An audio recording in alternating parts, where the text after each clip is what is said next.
Hello world, this is the pod layer Interpretives Temple, and we like to talk about new things, new ideas, and how they affect everything. That's kind of one of the focuses of our temple. And right now we're actually going to be continuing a conversation we had last week in temple. We're talking about how communities need to have basically like they're a bubble, and there's radial rings to that bubble, and each radial ring has code of conduct, for example, that goes along with it, and ethics that goes along with how to appropriately do each radial ring. Tonight we're going to talk a bit more about how that works when these bubbles bump into each other. And then as a set piece, we'll be talking about the Paris attacks, because that is a crisis point happening when bubbles bump into each other. And it's not going in any kind of harmoniously productive way. All right, I will do introductions and a quick setting of the scene, and then I'm going to hand over and play panel moderator. Okay, I am Nai G. Coach. I guess you're up with Venus. Oh, yeah. I'm Zaini Dimas. I'm Naishi Mitchell. I'm Naiji Ben. Nijai Starglow. Nijai Bruno. Sweet. All right, so in short, just touching back to last week, is that bubbles are, culture bubbles, for example, we're talking about, have energy to them. And just like any kind of energetic thing, including atoms, there needs to be radial rings, and then those rings have to do what they're supposed to do according to natural law to be successful. And if they do, then atoms stack. If they don't, atoms smash. Okay, so that's basically a principle that applies in physics and with people. The need for energy to expand outward, it has a need of its own, and so that's something that gets confused, particularly with like national issues, cultural issues, is the need to expand with the need to expand on certain people and in a certain way, like to dominate. But actually the expansion of energy that a culture has doesn't have to be win-lose. It can be win-win for everyone if it's done correctly. All right. So now just a few key points. I have 5. I'll go with them very, very quickly that I want you to keep in mind for us pod layer. There's a lot to unpack here, and I just want to make sure we're coming from the right headspace. Number 1, the truth of it is the phenomenon of mojo and social alchemy and a bunch of other stuff, and that is what's going on, but no one really knows that. So only pod layer is coming from that position. It's very important to maintain that position and not overly project yourself into any of the factions that are clashing out there ideologically, all right? Because none of them have the truth. So everyone's coming from that tainted position. Okay. Next, there's a general want that people have to take over and make the other person like themselves.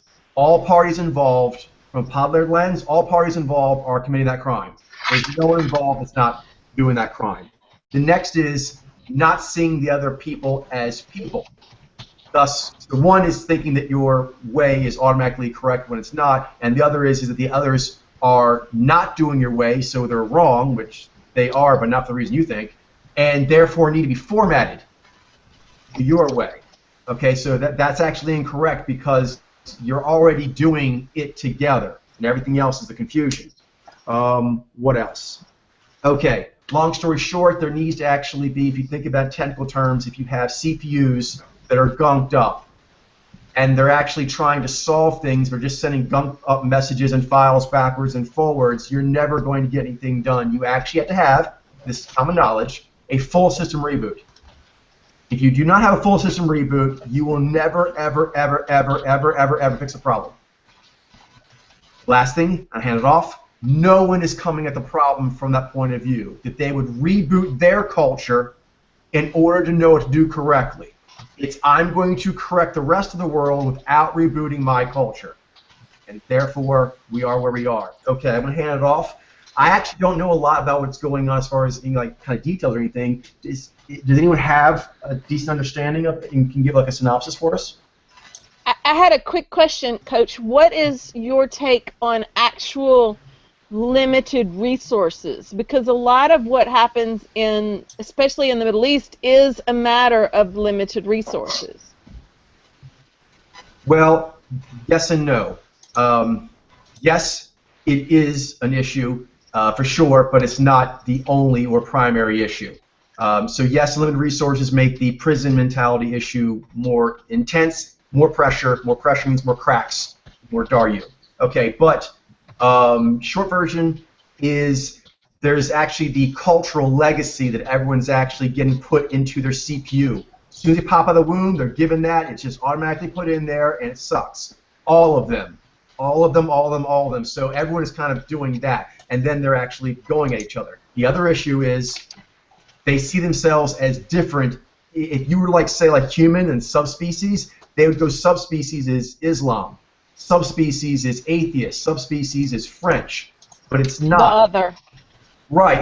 It makes it impossible to actually connect in a global way because short version, if we were all using our resources as one people, everyone's quality of life would improve. Pretty much anyone who does science will tell you that. Oh, yeah. The amount of resources we have, we just waste, Agreed. screw it up, and just Oh my gosh. eat it away. Agreed. Agreed. There are enough resources where they spread across everyone properly. The fear of losing place, and as a part of that, being screwed over by the other people, whatever that you define that's keeping everyone from doing anything really productive in that regard. They're basically, I want to get before it's taken from me. Get or to be taken. Everyone's head is in this mindset, and it's incorrect because it's your own people. And so you have to build up your people, which is humans, in order to actually perform best. Well, I'm not 100% sure how accurate this is, but one thing that I read is that it basically sounds like ISIS is trying to provoke a specific reaction. They're trying to provoke the West into attacking them because there's some sort of prophecy that there's a specific town that they're going to, the West will attack, or rather the Caliphate, which is the enemy of Islam, and presumably the current Western world embodies this idea that they have of it's sort of like an antichrist idea, but it's a cultural antichrist. Right. It's the same idea that's behind many of the Christians, fundamentalists that are trying to bring about Armageddon and the Revelations prophecy. It's the same sort of thing. Yeah. They want to provoke an attack. Yeah. And so, I don't know, going back to what you were asking Sergio about resources, I don't really know that it's so much about resources in the sense that it's more about protecting their cultural legacy, and it has to do with a lot of historical vie that's basically been put in place that is extremely powerful and extremely compelling, and it basically says this town or this location it's special to us for religious reasons, and we must protect it, and it's ours. It belongs to us by divine right. But I think that's just a side issue, Bruno. Although that is what's placed front and center, I think were there there could be any other thing, Islam, or they could have, if Islam had never existed, it would be something else that they would then place that format on of the limited resources because. No, I'm sorry, Stargo. I don't see that as happening necessarily because limited resources, just know I'm not dismissing limited resources, it's a very powerful motivator. However, Islam has, at times in history, had great resource, the greatest resource in the region. At those times, there's still the issue of how men and women's roles are defined. Like, income, that's a cultural thing, and the income fluctuation from being very affluent to times now where they're not affluent, actually that didn't really move that much. But so that's clearly they're at least if not one's greater than the other, they're at least separate streams that are related, but they're separate. But that's no different in any other religion. And for instance, right now in the U.S., which is predominantly Christian, we have the greatest division gap between the rich and the poor that we've ever had in the history of this entire country. And this country's always been predominantly Christian. What is your point? I'm sorry. Well, the point is, I do think that for instance, Islam, when in the time of the Christian Crusades, when the Christians were going after them, they allowed the Christians into the holy places to visit and worship and do whatever. I'm saying Starglow, but my Nye is having a hard time with it. I want more discussion on this, but here's where my Nye is seeing it as the issue. In their doctrine, and Islam is not the only one that does this, most of them have some version of this in some way, is they need to take over. Okay, so that's no different than the Christian KKK. Okay, I understand that, but I didn't say they were different. Okay. What I'm saying is the issue was material resource being the issue of stupid culture. No, you can actually have very limited resources and live like a fairly moralistic monk. Or you can be affluent and still subjugate women. Do you know what I mean? You can still burn books that shouldn't be burned even though you have lots of money. No question. So, that's the only thing. One does not negate the other. And if had Trump won, I'd have to say, again, that the issue with, say, for example, Islam, and all the models really out there, this is one's coming up now, we need to take over the world and make the world, including what you said, KKK. The world needs to be KKK. The world needs to be Muslim. The world needs to be yada. Anytime you have it in there, that's the issue. And I don't think having money or not having money will change that you want to make the world in the image of stupid. That is the highest problem. And if use everything you have, little or small, I need other people to get in here. I'm sorry. But I don't think that's based entirely on religion, because the Danes did the same thing when they were trying to invade. Unless you have a succinct argument that actually says something related to how a doctrine that says do something that's against natural law, which Podler can see with our lens, it won't matter if they have little or great resource. They are taught as the most important thing for them to do culturally that if they have a little bit of money, use it for stupid. If you have a lot of money, use it for stupid. So the money or the resource is not going to change a cultural doctrine. Now, if you can cite something succinctly that counters that, I'm open to it, but otherwise I need to bring the rest of the panel in. Yeah, I mean, if anything, what they're asking for is not more resources, but rather demanding more power over specific locations. There's specific locations that they want more than anything. And spiritual dominance first and foremost, and then second, geographical political control. But they're not specific. Everyone's actually rocking. Just Starglow. If this is true, it actually put food resource above actually like knowing about Mojo when it's not. Because if you actually knew what was going on, you could still be smart even working with less. But if you have a computer that has a virus, and then has a mandate that it needs to format every other computer with its program, and that's what every model is doing. That is without a doubt the prime problem. That's why Podler is here. Okay, I agree with that point, but I don't think it makes any difference whatsoever what religion it is, because it makes a huge difference what religion it is. Yeah. Do you see Jainists causing mass shootings? I live in a KKK area, so yeah, I do see Christians doing exactly the same thing. We're not talking about Christians, though. It's like, I agree, Christians were basically like what Islam is. I'm talking about now. I'm talking about now. Okay, the point that I was making was that when you have Jainists who are fundamentalists, then you just have people who are really obsessed with not hurting things. So they wear these masks around their mouths to make sure that they don't accidentally inhale bugs.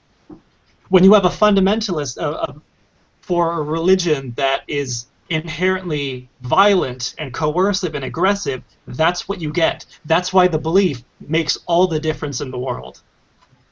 Yeah, because if you have a person who's raised that they're supposed to actually act a positive way towards other humans, their mate, another gender, anything like that, and then resources get less. I know you may have had some bad experiences, but humans actually will stick with it.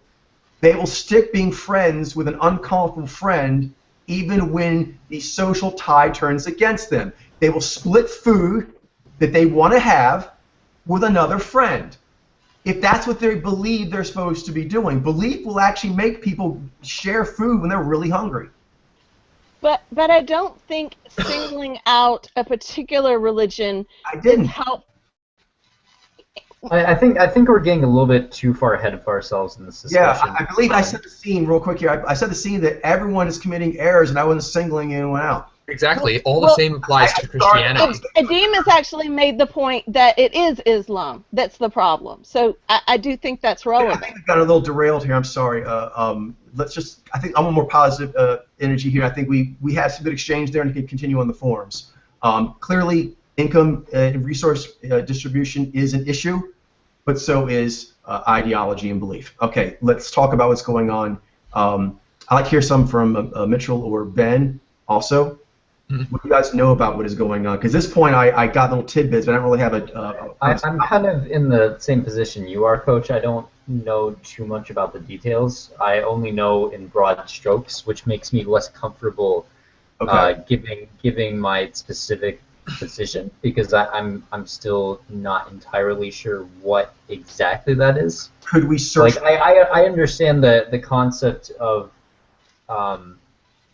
like, you know, religious models, you know, like having issues with updating and as well as giving improper messages, and that can indirectly cause violence, and of course that is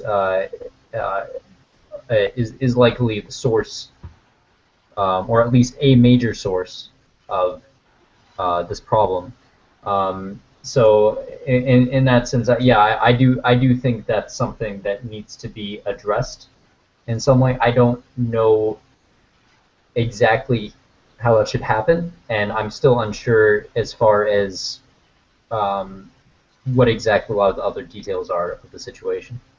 Okay, well, I can add something as far as the details are concerned. One thing I think I saw this last night at first, and I'm looking at an article right now. The French did bomb some ISIS stronghold in there's an airstrike retaliation. Yeah, I noticed. I did notice that people are very quickly responding. Some people may respond very aggressively. It's counterattack. I know there is some questions, like as far as like innocent civilians they're holding, so that makes the morality a little bit difficult. Yeah. I actually wasn't aware that the French bombed anything, but Coach, were you caught up with the weekend's events before that? No, not really. I'm sorry. I've been pushing really, really hard. Yeah. So basically, there were several attacks in Paris. They were timed simultaneously, so to cause maximum disruption and to drain as much of the resources at the same time, in terms of like police and military support. And it was pretty bad. I mean, like over almost 200 people died total, and there had been another attack just prior, the day before, I think in somewhere in I forget where, but people didn't make as much of a. They've actually attacked Paris, Beirut, and Baghdad. That's right. That's right. All the same week. But the other attacks were a little before that, and they got a lot less media coverage. They got next to no media coverage. Yeah. Because it was brown people being attacked in those other two areas. It was Muslims attacking Muslims in those other two areas, and it wasn't ISIS against fundamentalists against the Western world. A basically white country. Right, and so. Something that just came to me. Swagman was talking to me about gangs, and something this brings me back to the resource thing, in that what is it that they're asking for? And as far as I know, is it resource or land? Land. Okay. Why is it that they're taking it from the people or attempting to? What is why them versus someone else? Is it just because of the weakest people around, or is there a cultural grudge? There's a major cultural grudge between the fundamentalists and most moderate Muslims. Major cultural grudge. That comes down to tribalism and the way that the colonials separated the Middle East when the various colonial empires, France and I have a general understanding of historical trends. Right. But So, what I was referring to is actually in this scenario here, the Muslims attacked other Muslims. I was just guessing, and I'm correct then. It's a cultural grudge that they chose to go after them.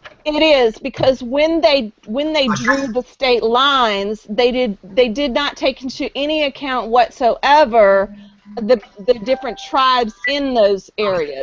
I get that, and that's a good, interesting historical fact. But as a historical trend, what Starglow's talking about has happened over and over and over again. True. Which is cultural grudge creates cultural grudge creates cultural grudge. And this gets back to CPUs being infected. They're infected with cultural grudges. So I guess the real question for Podlair, we can really bring to the table is, since we actually see the productive harmony, social alchemy, how it's supposed to go, how do we get past the cultural grudge virus? We spread it to... That is the thing, making everything continue. In any way we can, we spread it to the world. Well, I think the underlying piece that maybe Coach is trying to get at is that when you no longer see the other tribe as other, and I mean that in the most distancing, you're not even human way, then there's more dialogue able to be created. So Podlair creates that because there are an even spread of mojos in presumably every tribe, and if you can see that the other... There is that, and that is a very good point, and that is true. That's our overall mission. Now, from there, and I guess this kind of really, the Parastax really brings us into focus is, okay, how do you apply that? So clearly you have to conversate in some energetic way with the person, okay, from the KKK, from moderate Muslims to extremist Muslims to atheists that don't think that they're souls. How do you start? Okay? And then you're like, obviously the friendly ones, the friendly smart ones. That's obvious. So the tricky part is where do you work in from there, and how do you get to the hardcore messed up? And then, how far savable? These are hard questions. But when you're talking about this, you know, we'll have to do something with like a cultural grudge energy. Something will have to be done with it, because, for example, if you're explaining smart, but stupid is explaining it with explosives or treats to bribe, how do you compete with that heroically? Because that's our job. Right. Right. Okay, so anybody got an answer to that? I'd love to hear it. If we're going to get around this... That's an extremely difficult question, and it's something that I've wondered. And that is the issue we're dealing with. Yeah. That's exactly what we're dealing with. I mean, like you kind of alluded to, Coach, that if you start with the people who are in the outer reaches first, the people who are perhaps the least infected with the virus, that will help it spread to the people who are further in by starting with those people. However, there are some people who will be unshakable, who will be so far infected that you can't really, that approach will not work. Unshakable and aggressive. And aggressive, yes. So I mean, not only will they... So in that case... The state, two elements to deal with. They will be very resistant to the proper conversation, rebooting them, and if they see you rebooting someone else in their vicinity, they'll move on you. Yeah, it kind of reminds me of Typology Town. When you go onto like their forums, like you might start to get someone, but then like the sharks and trolls like start coming in and ruining party. It's exactly like that. Hi, Glenn. Hey, how's it going? It's exactly like that, Ben. That's the same kind of travel. That's the same kind of thing on a much larger schedule. That's exactly it. Same impulse. Glenn, let me give you a real recap here real quick what the panel is talking about. We kind of working on this issue, which is the cultural grudges that infected everyone. They're kind of like a virus in a CPU, and everyone's CPU is infected with some kind of mandate that minimum is thwarted in that mandate doesn't already rule the world. And then a lot of times that mandate doesn't just feel like it's thwarted as far as it's expanding to reformat everyone's image, its incorrect image. It usually feels it's been wronged. Historically, at some point, some other mandate, some other people or bubble wronged it. And every bubble wants to expand its stupid over everything and make the whole world in its stupid image, or just get back at those it feels has previously wronged it. And that cultural grudge virus is what we're dealing with. And then the question is, how do you get past it? We obviously have to have a certain kind of influence or conversation. You would start with the smart, friendly ones. But then we're talking about is, as you work inward to the most infected with the virus, how far can you go? In what order do you go in? What's possible to be done? And like, is there a point where you just can't get to them? They've just been too virused up. And what do you do with a virused up person, even if they may be stable at some point, but they're currently just immune to their current powers to help them out? They will move aggressively if you are trying successfully, for example, to make a connection with someone who is open to learning more about, their fellow humans and expand their mind. They see that, like we were talking about, it was Islam, but really they all do this. There's always like a fundamentalist sect in every bubble. And anytime anyone else in the bubble actually thinks about talking to any other bubble that might smarten them up, they freak out and they attack. They'll attack their own people. They'll attack their own people, and they'll definitely attack anyone they think is luring them towards something smarter. So we basically are like, that's the dilemma. And it's been going on for ages. If you go to anyone in the world, it's like, okay, everyone wants to take the other one over and make it like their culture, and usually get some revenge in the process for when, historically they thought they were done wrong. And that's intense because, I guess long story short, we have to deal with giving the proper message, but then the counterpoints. And the hardcore, really virused up, they will be always trying to defend their position. And you want to save and do as little harm as possible. How is that done? Is it possible? What is possible? Take it away. Well, there's the concept of... I'm sorry. Yeah, I was going to say family and friends. If you manage to, disinfect the family and friends of the person who's like super infected, that will greatly increase the odds of that person also being able to cleanse themselves. I noticed that, like, for example, when gay marriage became legalized, in the process of that, very often, people would find out, oh, like my son's gay, or things like that, and that had like a very strong influence over the beliefs of that person's family members. When that there's some very conservative politicians. That's happened. You're right. Yeah. Right. And people have changed their views because of that, because someone close to them has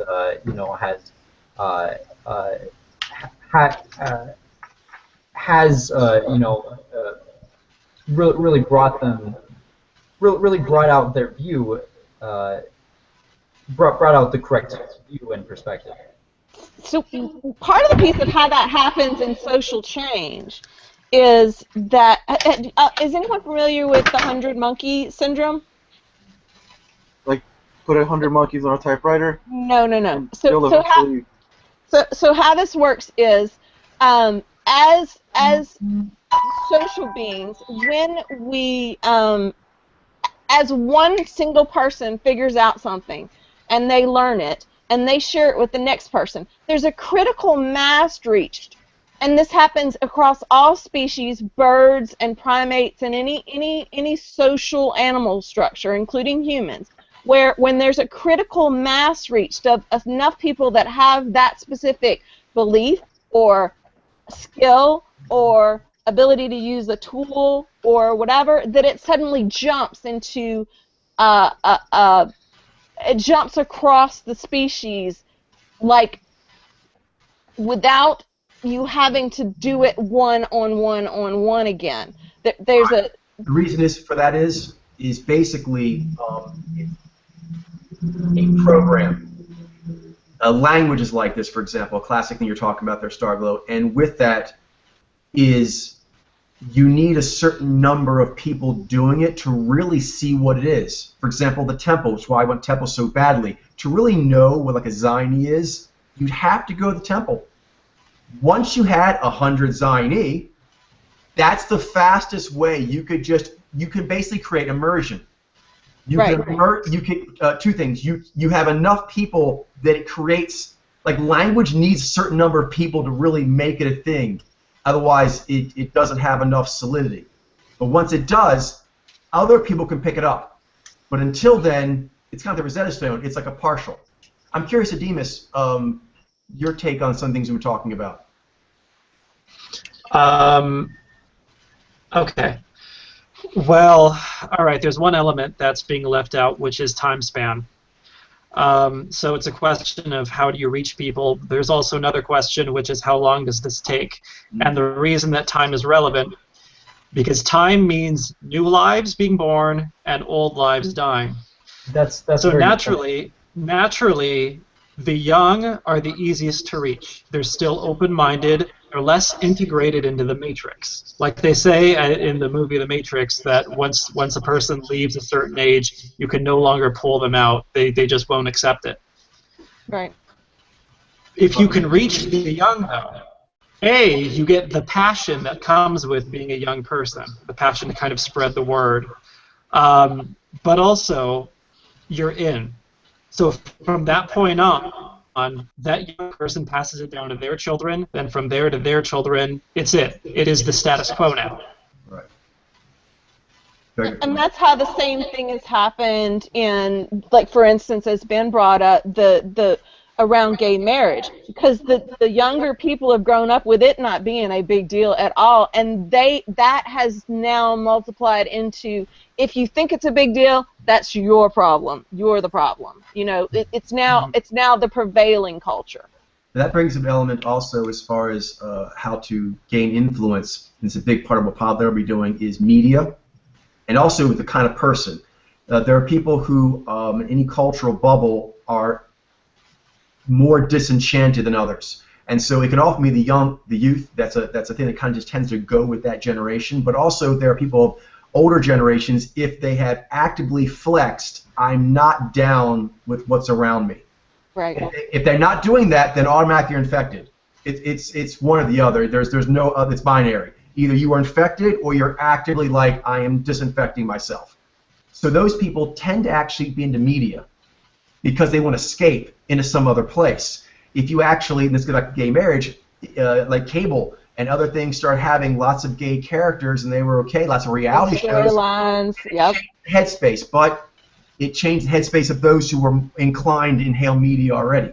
I know, Right. like, for example, like Bruno, spending a lot of time in your cave, obviously there's things you want to get past that, as I do myself, but there is the advantage of you get a lot of your ideas from media, which often is more global. It's a more global infusion of influences than the bodies walking around you. That's a more limited cultural, context. Exactly. I'm curious, if you don't mind me asking, Bruno, it can be very, just general terms, what is the, like, ambient kind of influences in your area, and how do your ways kind of differ? And it can be very vague. I don't want to actually call anyone out, but I'm actually just kind of curious, because I know you've voiced on these kind of topics before in the past, so I was curious to know that. Sure. I don't know. I mean, I've done and been and worked at a lot of places. Like I've worked at some really competitive, difficult places to get into in multiple positions, like technical and artistic. I've studied at a really difficult school with like some of the most competitive. In these places, the culture, because there's competitive places everywhere. But I was curious, is there a general culture? Because, like, for example, fundamentalists have competitive areas in their culture, big business for fundamentalists, and then atheists also have big business, and it's competitive. So I was curious, is there, any kind of general beliefs that are expected? You don't have to say what they are, but I'm curious, are there certain beliefs that are expected for most people to have? And yeah, I think so.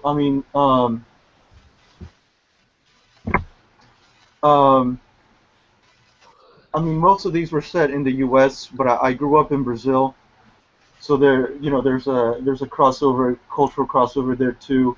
In my family.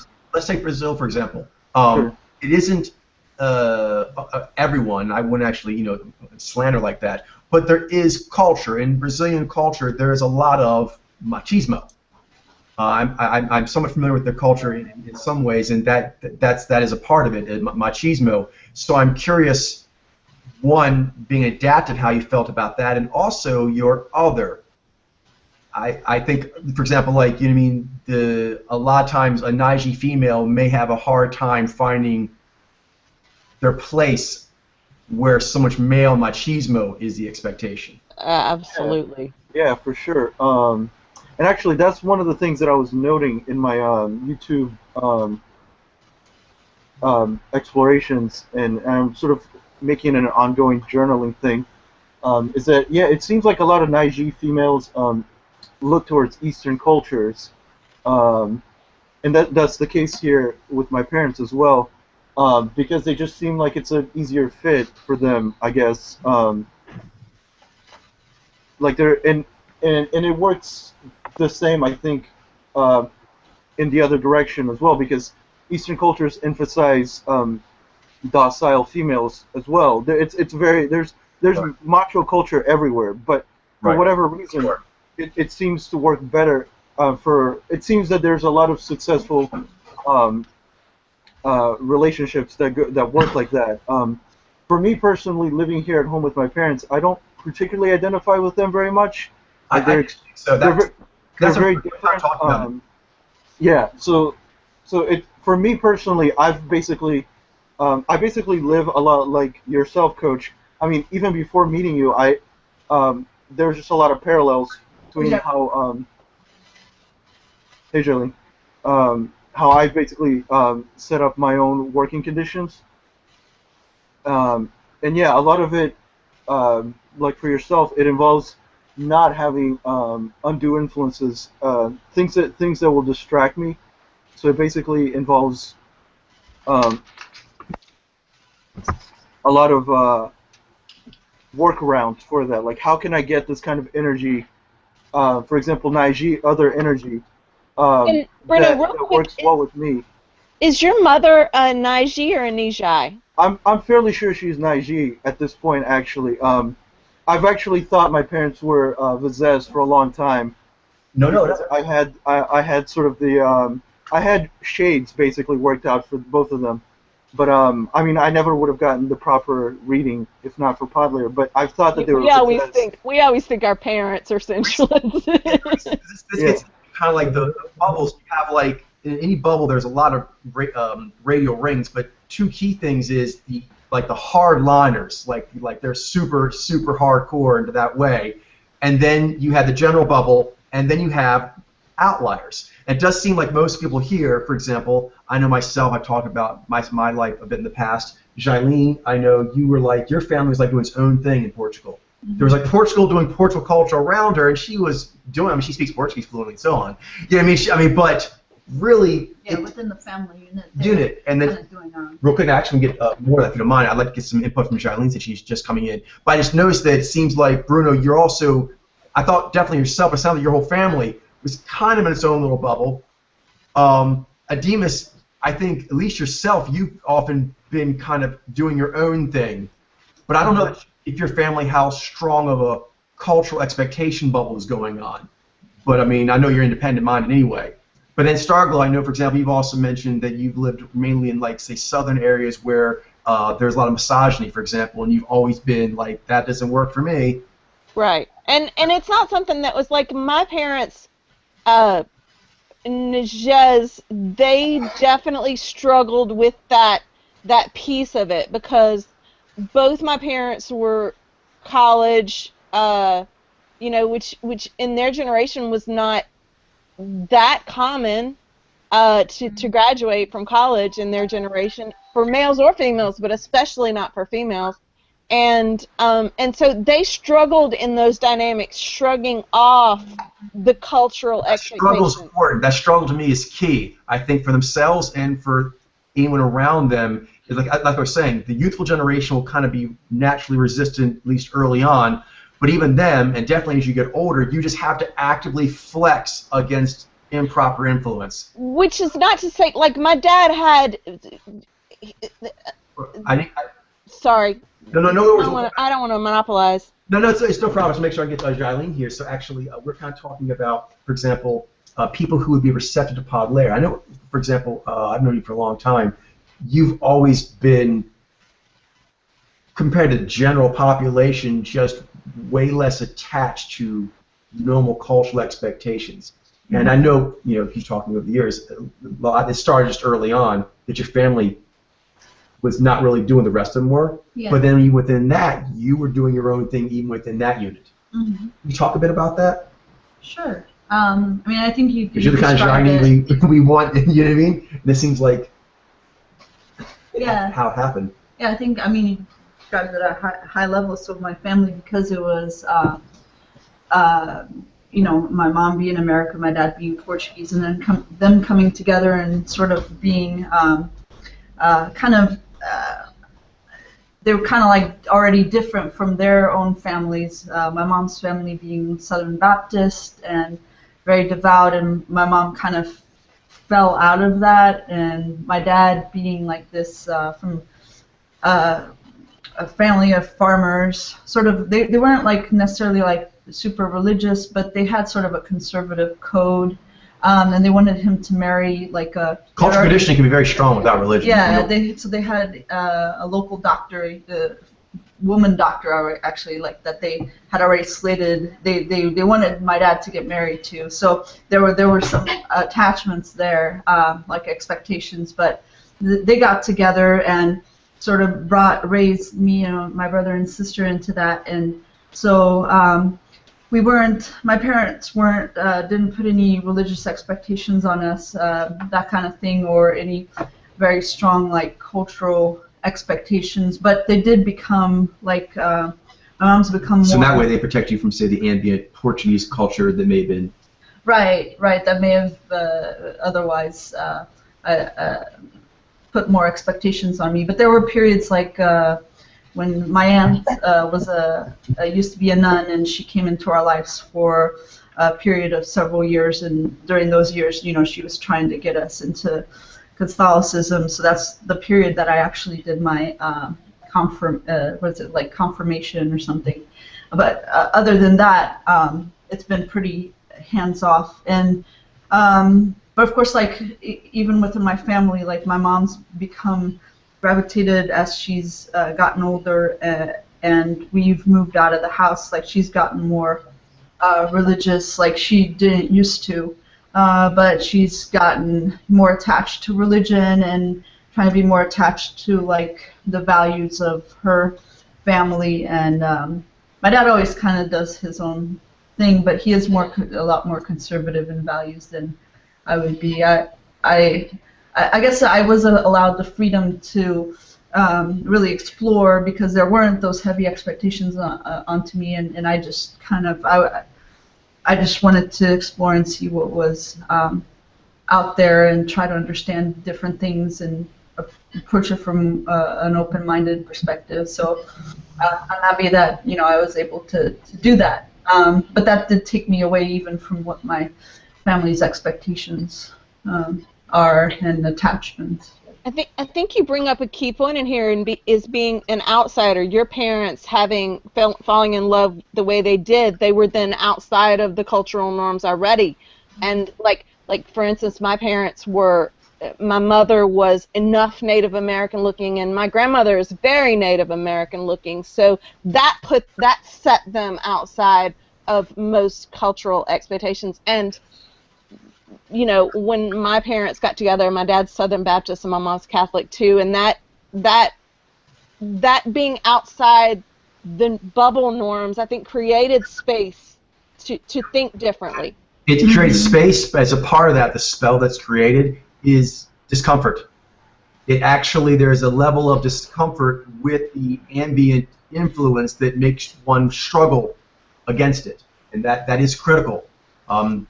People who kind of succumb, and that's the way I talk about it, is degrees of succumbing to, they are comfortable with it and actually want to stay in that way. That changes the conversation. So think, baby, back to the point of how do we spread the inoculation of pod layer? Is we target Najez, but especially those Najez who are outside of the cultural bubbles. We'll be targeting Najez just because they're easier to get to and we have the materials from them. But actually, really, anyone or anyone, yeah. Actively struggling. Yeah. Actively struggling against basically doing what is everyone else is doing. That's a critical component for making, I think, the rebooting easier or more possible. Anyone already trying to distance themselves from the status quo. Correct. Yeah. The question is how to connect them and then how to work deeper into the bubbles and then can they be saved. Ademus was alluding to sometimes the people who are doing a way that's not smart, they'll just die off. But the issue is then what will they do to try to make sure their legacy lives on when they're not here? And so that will have to be addressed some way. I'm curious, Glenn, do you have any thoughts on what we've been talking about so far?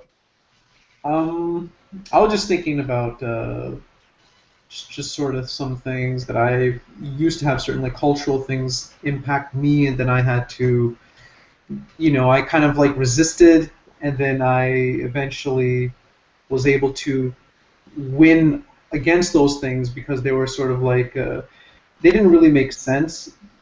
And so you kind of just like push against them a little bit, and then society might be like, oh, what's going on? They might react whatever way that they would naturally respond in that way. But then it's sort of like, well, what are you going to really do? I mean, you can't really mess with me.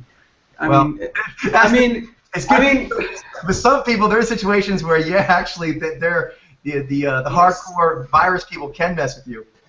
That's true. So I'm curious, Glenn, do you have... I think Glenn had a little more he wanted to say. I'm sorry. But anyways, yeah, like, it can be a little bit more serious in that respect, but it was never really, like, serious with me when it came to certain things like that. And so it was just sort of like, well, you kind of, like, can't really do anything. You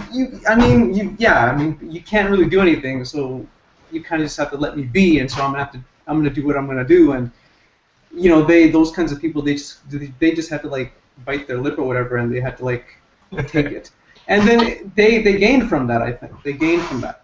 I'm curious if there was anything set in your setup in your maybe early childhood where you were maybe given where you were presented with the freedom to be an outsider. Is there something in your because like Coach has that in his background. He was an outsider in his growing up neighborhood.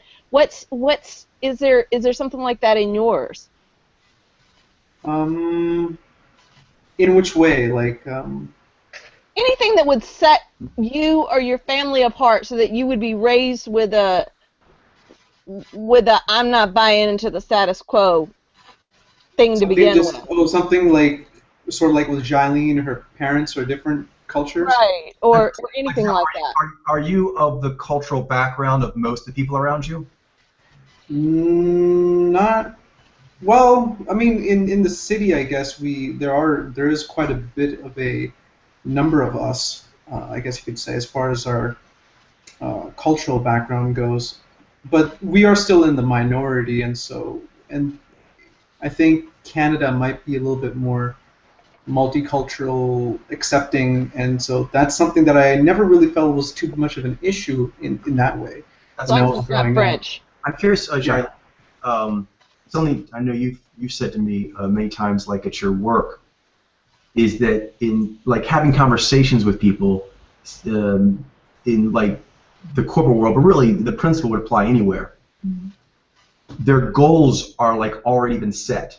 So when you're talking to them, it's like you can see in their eyes, I need to make $1 million. I need to get a wife. I need to get promoted within 3 years. And like you're talking to them, but you can almost hear like that program running. It's like it's challenging. You're not quite sure what to do. You want to talk a little bit about that? Yeah, I mean, and I think y'all can probably relate at some level with this. Is you just interact in everyday interaction. You have those people that are attached to certain expectations that come from their family, their culture, the environment around them, and they're very attached to it. And so you can tell those people that when you are talking like. When you're talking life about even in the workplace, when you're trying to have more personal conversations, that like there are certain areas they just like they Literally give it. yeah, they'll talk about like the about marriage and then about kids and then about certain things, but they don't. And that's kind of like what's on their mind all the time, and then making buying this car, or it can be materialistic things, but it can also just be like stepping out these life rituals. And if you deviate any from that, like into more philosophical conversation, they're kind of can range from like. Either they just don't want to go there, like they just have nothing to say about it, or sometimes they can even be like get hostile, anxious. It can make them uncomfortable. They can even be belligerent about it. Like, right. Are you trying to?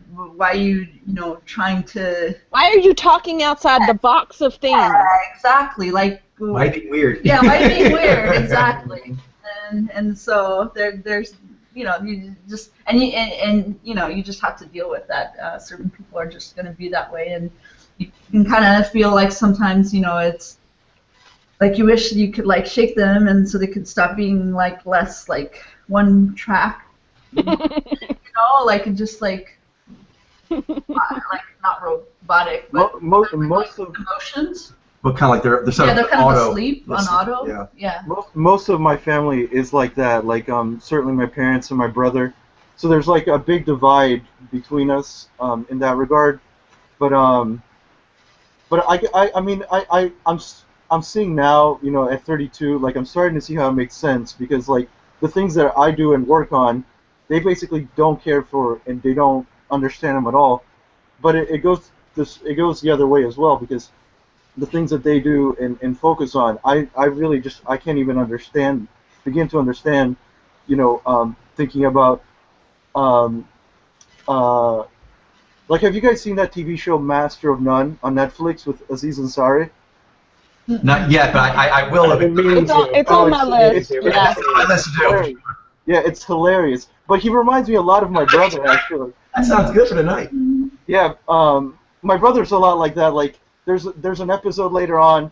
It doesn't matter when it happens. It's later on, but he spends like 45 minutes researching the best taco place, and he just won't let it go.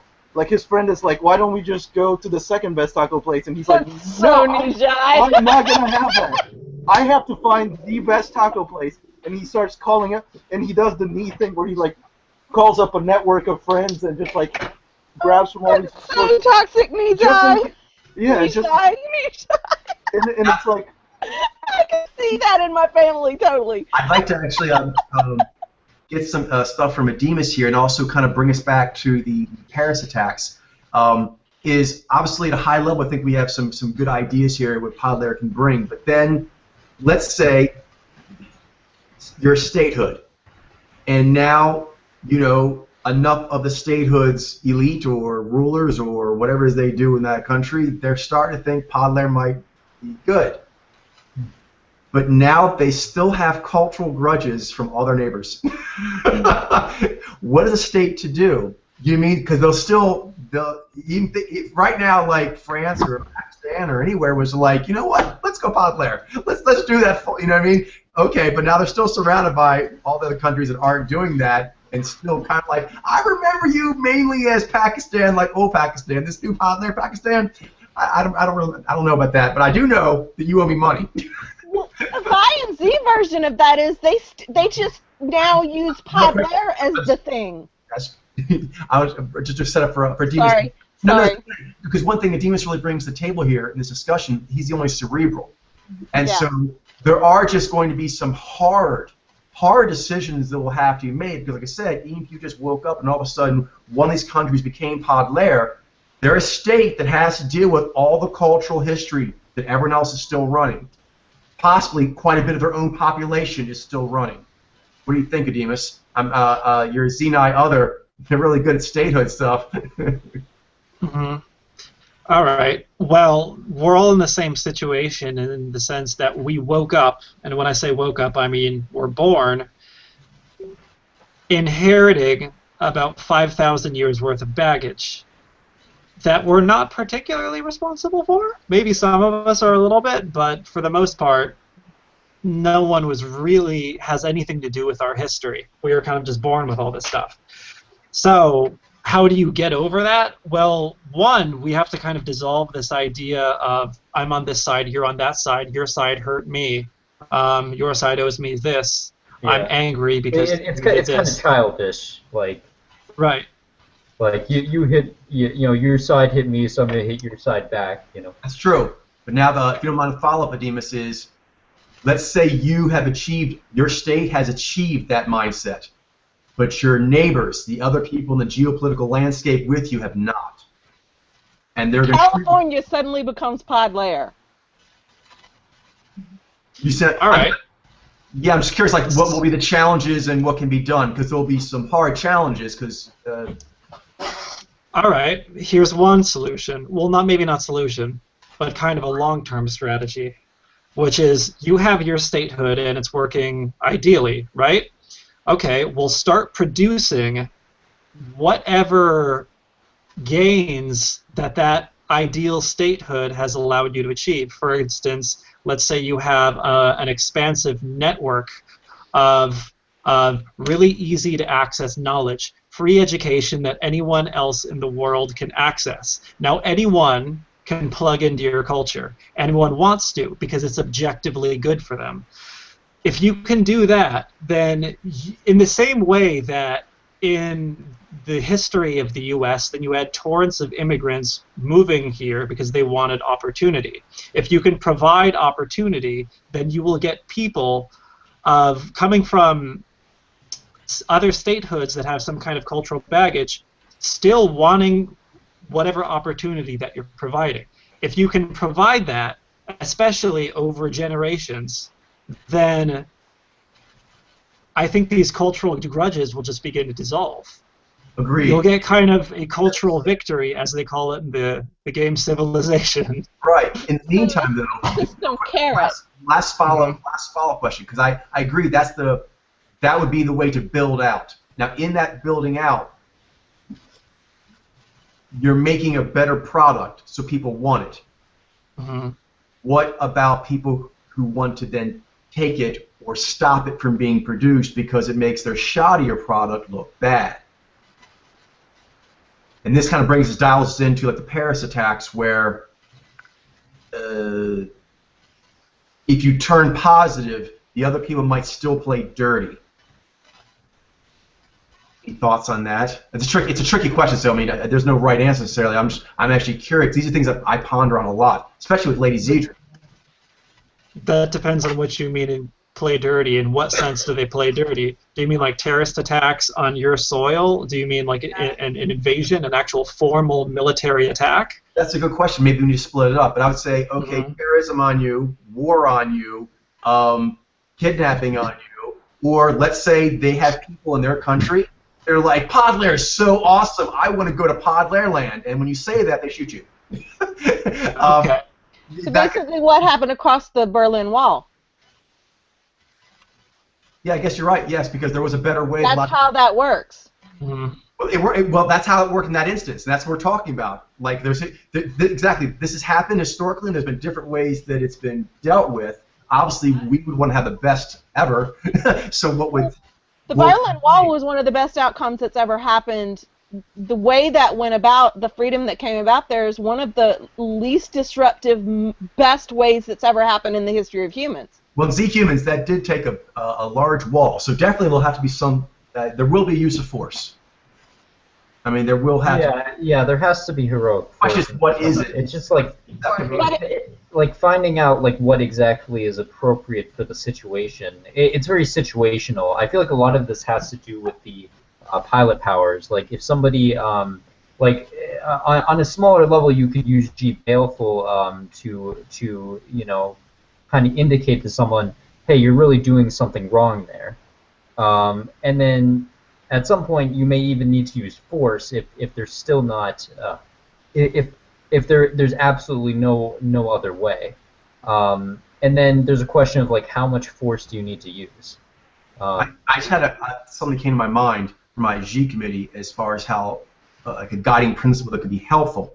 There's a lot more needs to be unpacked here, but it was the youth thing that Ademus brought up about how the next generation, they're not yet infected. That's how the Berlin Wall came down. So we want to actually, and the Berlin Wall could be a possible example. Obviously, we want to always do better than what's done. But as far as the force, doing what is needed to be successful, obviously you cannot allow wrong to win. So you have to be successful. But then you don't want to do too much or do it in a way that would actually continue a grudge with the next generation.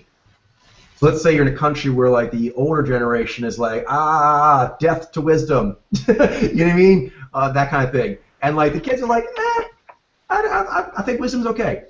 And so basically, if the hardliners were doing something to interfere in a way that they had use force in them, that the kids were like, Mom and Dad really just should have done that. Because if the kids can be like, that really sucked, but actually I kind of agree with the position Podlair took, then it would end the grudge cycle. But if force was used in such a way, this is some grudges maybe will take a little while to die out, but I think if consistently the principle is used of just use the force needed in a way that you're actually trying to get the people of the people you're even disagreeing with to actually be like, I think they're okay. You know what I mean? And because so you can, like in surgery, you can do something but not injure anything more, and then it can like heal faster. Yeah, that's a very tricky thing to accomplish. And situational as well. We've tried in history, there have been like, tried to infiltrate into the government structure of the other country to try to like have influence or try to put the people in power that will get the policies needed to turn things around. That hasn't always had success. There's always also been like a straight up. But there has been some success. Like they were talking about there, and all these things like the Berlin Wall. Yeah. That kind of strategy has been used before unsuccessfully, and then the Berlin, it was used to some success, not complete success. Well, there were multiple fronts. There was infiltrating the government. There was the student. Right. I'm not really like super unpacking the Berlin thing, but saying that it was an attempt to use force successfully and it had some success, but at other times that kind of strategy may not work in every situation as successfully. Oh, I think some of it is the multi-prong effect. I mean, you throw the most solutions at it, and whatever works.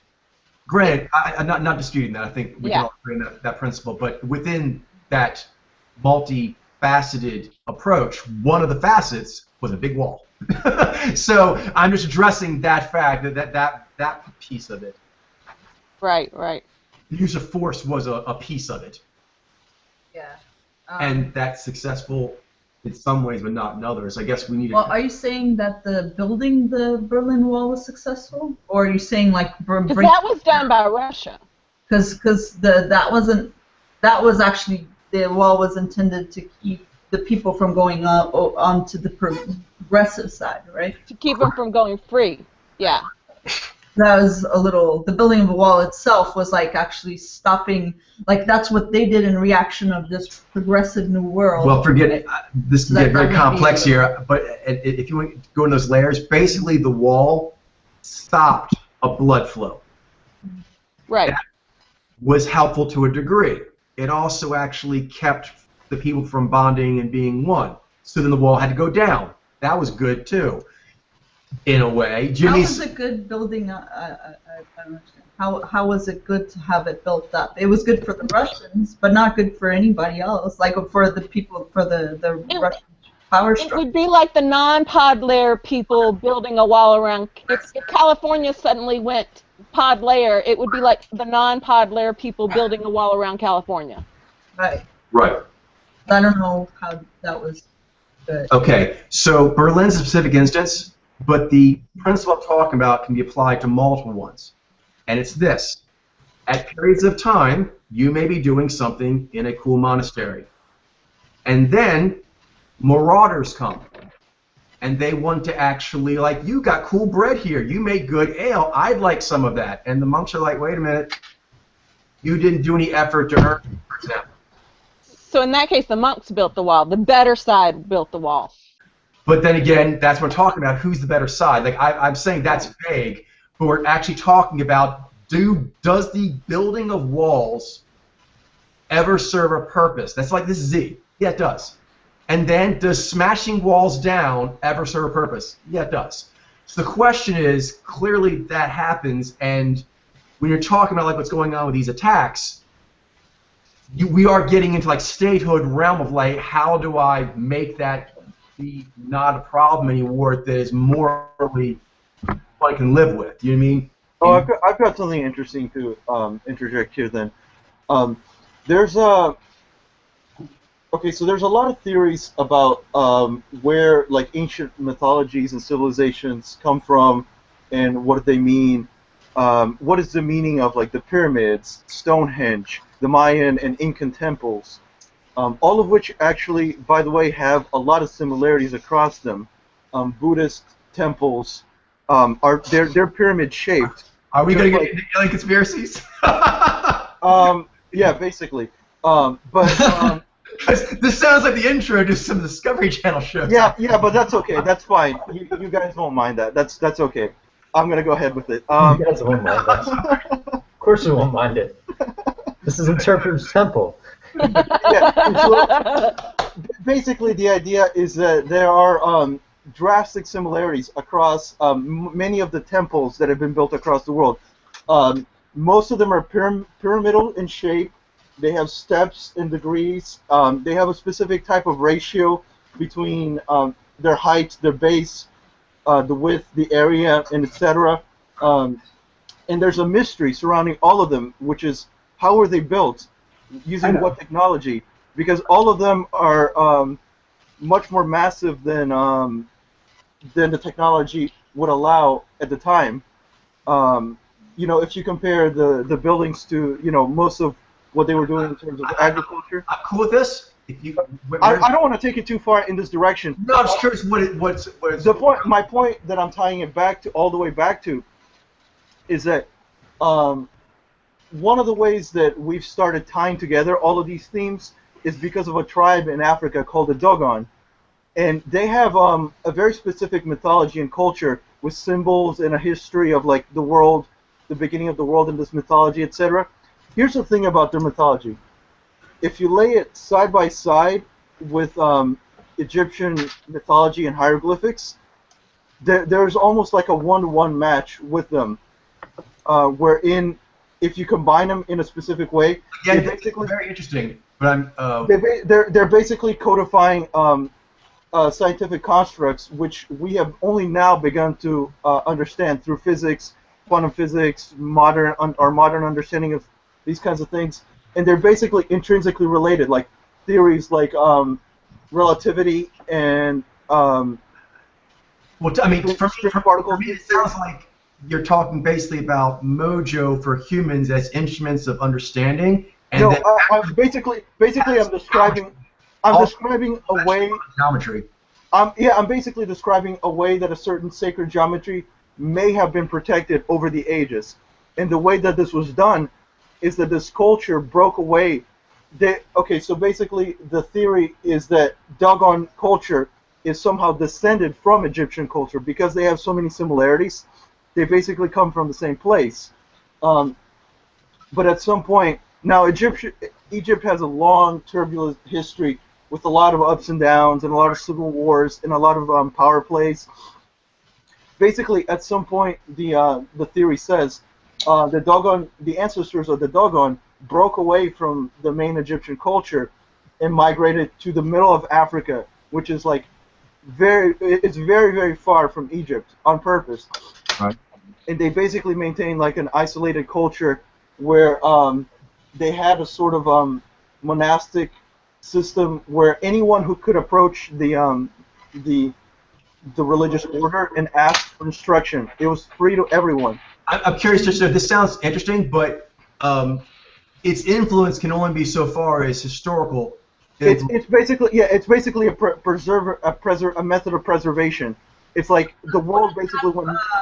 Wouldn't that necessitate that there's free land or land that you can actually go and move to create an isolated culture, like a new culture? And I don't know that we have that in the current modern world where all the lands are taken. No, and so because of that, I'm going to drop that conversation and switch to another one completely.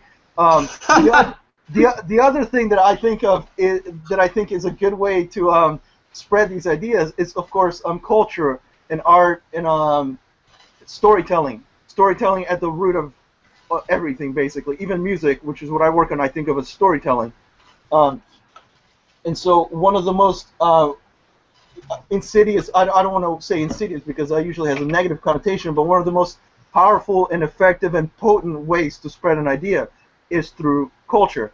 One thing that Podlayer is doing for myself specifically, and it can do, I think, for anyone else who's involved in creating culture, is basically pairing them up with the other.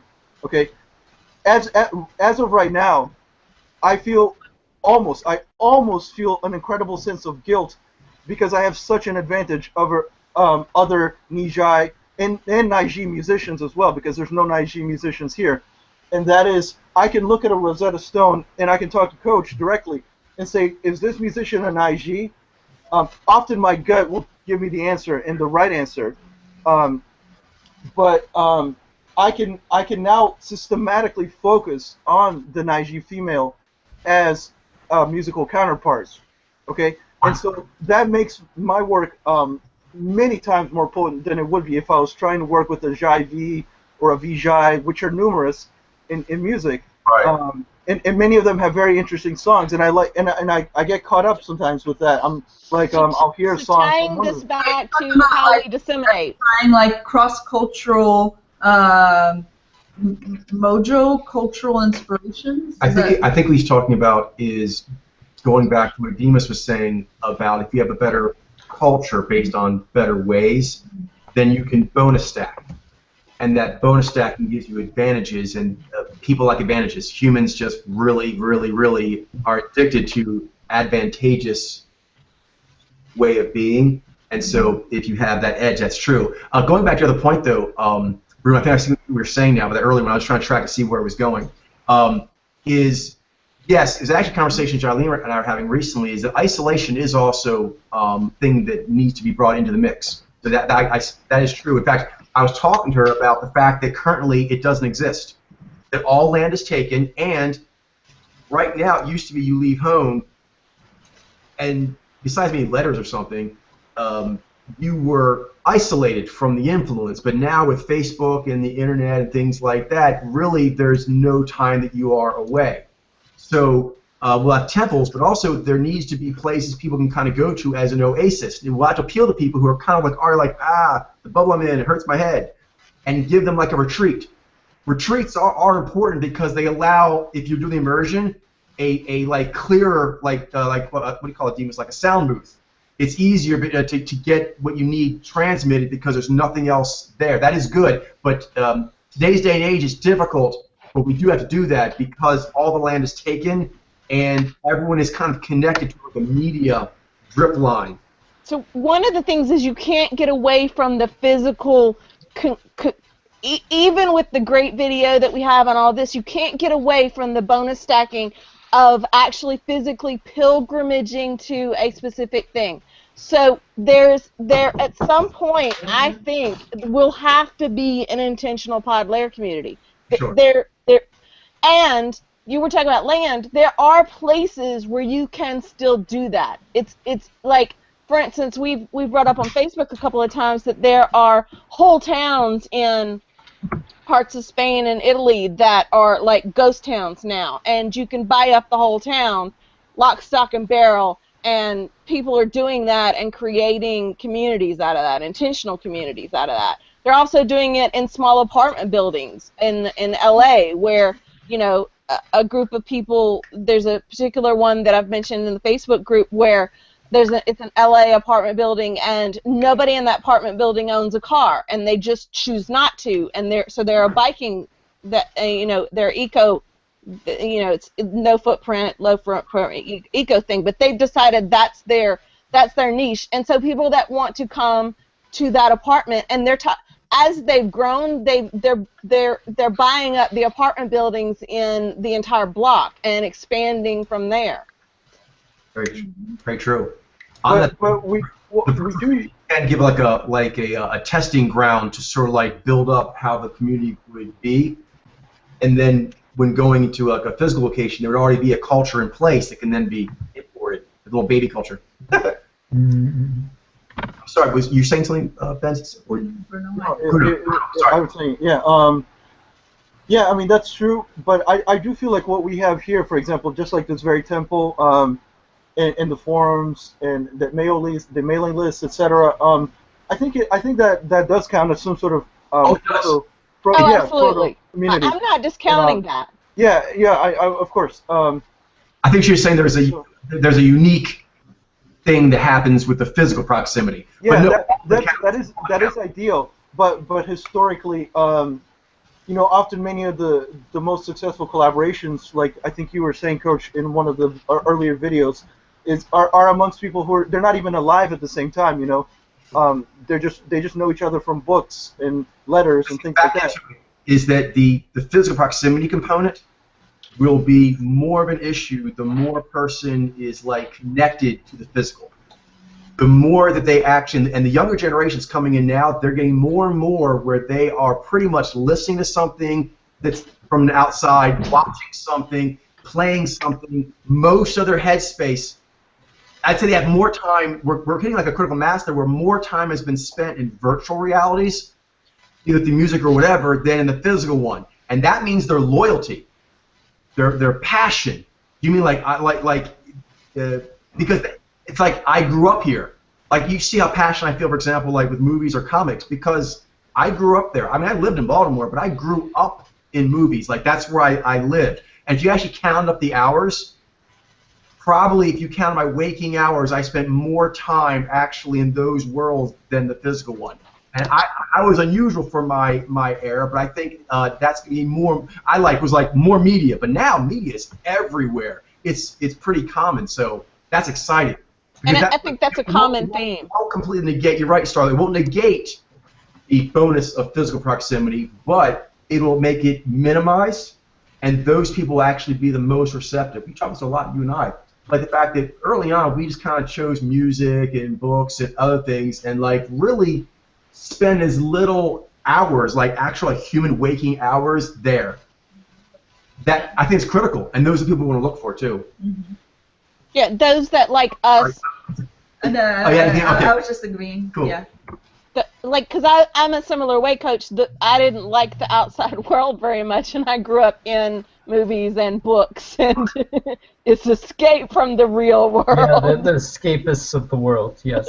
Yeah, I mean, and there's going to be more and more people working from home now. With like, we can actually have this kind of conversation that people would normally have like a meeting or a conference room scheduled for it. There's more and more people that just work from home now doing this kind of thing.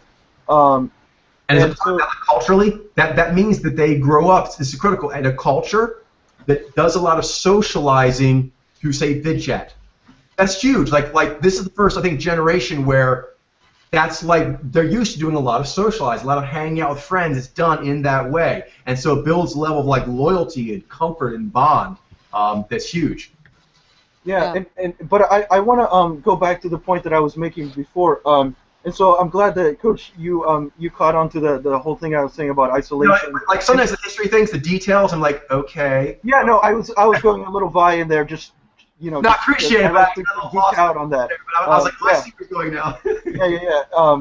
Yeah. And so but the other point that I was making, which I think is related as well, is even when you're in an isolated setting, the thing that passes through walls, passes through membranes, and it has just the most like sticking stickiness to it is the culture, like the ideas and the storytelling. Art. The art, basically. But I don't want to just say art because it's really, it's it really is ritual. Yeah, the ritual. It's anything that's tied to like spiritual or scientific, artistic. It could even be community building, but that does require that does. Or do it. Yeah. What's that? It's the way humans do it. For example, it's well known you can actually have someone be raised racist and they don't even know they're raised racist. Like it was just unspoken, and they picked up prevalent unspoken racism, even though all over the place. When they look back, like I don't remember ever being told racist values. I just, like you're saying, they just they went in, and Right. but that was the prevalent kind of ritual culture, and rituals such as being slower to shake the hand of another race. Nothing said, but just a slight reluctance. It's so subtle, it's almost imperceptible, but a child picks that up. They pick up a slight reluctance in the handshake from the parent, and boom, oh, subconsciously, I should be nervous about that person. It starts very, very, very early like that. That's how Absolutely. And Absolutely. And it can go like what you're saying. It can work against natural law, like racism and these kind of negative ideas. But any idea that works with natural law will have an advantage because it goes with that flow. And so, although they can both be very powerful, and racism and ideas like that, for example, they play off of Daryu fears, things like that. So it's not exactly going against natural law, but it's going against it's going with a weaker form of natural law, a lower form. Well, I agree that a ritual that follows natural law is much more powerfully able to disseminate than a ritual that goes against natural law. I totally agree. And even things like what you were saying, like racism, things like that they do go with natural law. It's just an inferior part of it, which is the Daryu, the fear, the doubts, that kind of the darker side of that brings humanity. up. I want to ask a question. I'm actually curious for Jacqueline, with your Z as well, and also Demas. I'm curious again with your otherness, is when things get to a crisis mode, in that you are doing things, say, superior, but they may, for example, it's common for organisms that are, not in a good place. They will coalesce, like, say, there is Z, for example. It could also be G. But basically, G or Z, force. They coalesce their force to kind of, like, make the way that is actually being more harmoniously productive to capitulate. Yeah. And so there's a need to counter that, but that almost always brings in crisis situations. So kind of the morality of how to, counter improper force. You know what I mean?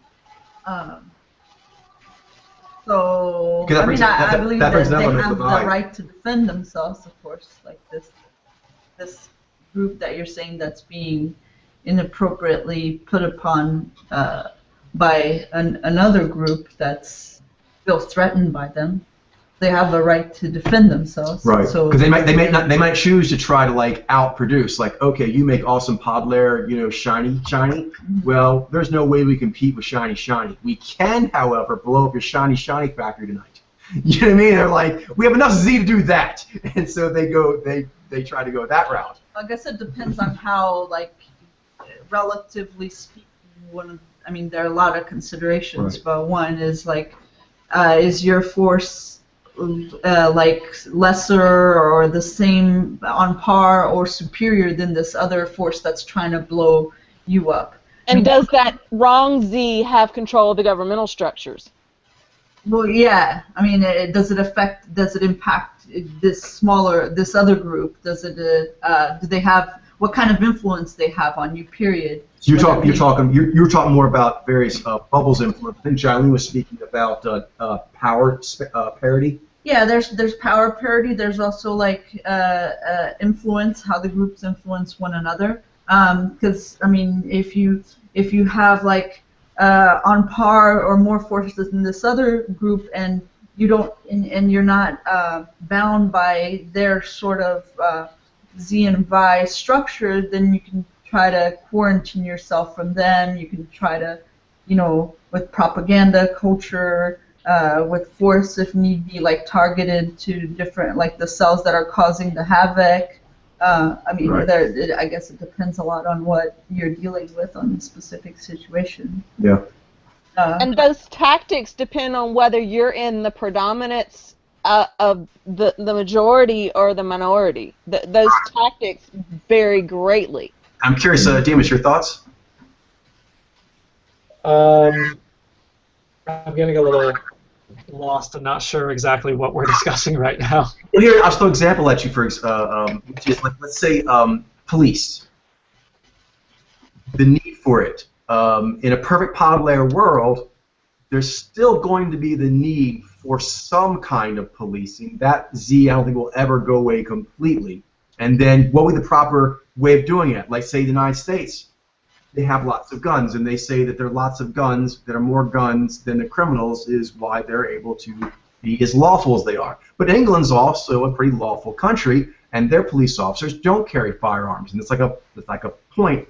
And you know what I mean? They're both. Neither do the ones in Canada. So there's different ways of like really using force that are used around the world. And it's interesting that say England is actually a very powerful country and generally a rather lawful country, and it uses that tactic. I don't know. Would you think that I guess I'm just curious what your views on force are, when force needs to be used. I guess two questions. How much force do you think will still need to be used against improper influences, even in like a pod layer world? Like, generations from now, what would you imagine? I'm curious, speculating your other, because like, Z and I, for example, are really big on communities of like handing crisis stuff.